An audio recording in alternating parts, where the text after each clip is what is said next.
આ ગીતા જ્ઞાન, હે અર્જુન, તારે કદી જે તપ કરતો નથી તેને કહેવું નથી, બીજું જે ભક્ત નથી તેને પણ કહેવું નથી, જે સાંભળવાની ઈચ્છા નથી તેને કહેવું નથી, તથા જે નિરાકાર પ્રભુનો વેર ઈચ્છા કરે છે તેને કહેવું જ નથી. આ ગીતા અધ્યાય 18-67 પુરાવો છે.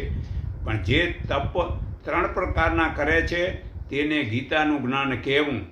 પહેલું, જે દેવ, મા બાપ, બ્રાહ્મણ, ગુરુ વગેરે વડીલોનું પૂજન કરે છે, જે પવિત્ર થઈ જે શરણે જાય છે, જે બ્રહ્મચાર્ય પાળે છે અને જે હિંસા કરતો નથી તેને કહેવું.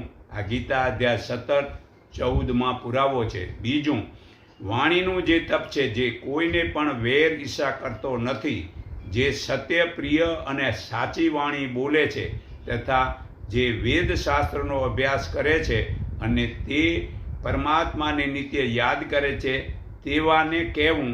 ગીતા અધ્યાય 17-15 પુરાવો છે.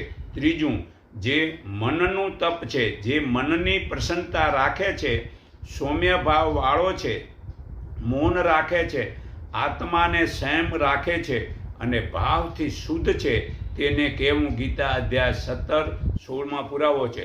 ચોથું, જે મનુષ્ય આ પરમ ગુરુ જ્ઞાન મારા ભક્તને કહેશે તે આ રીતે મારી એટલે કે પ્રભુની પરમ ભક્તિને સિદ્ધિ કરી તે નક્કી મને એટલે કે પ્રભુને જ પામશે, તેમાં કોઈ જ શંકા નથી.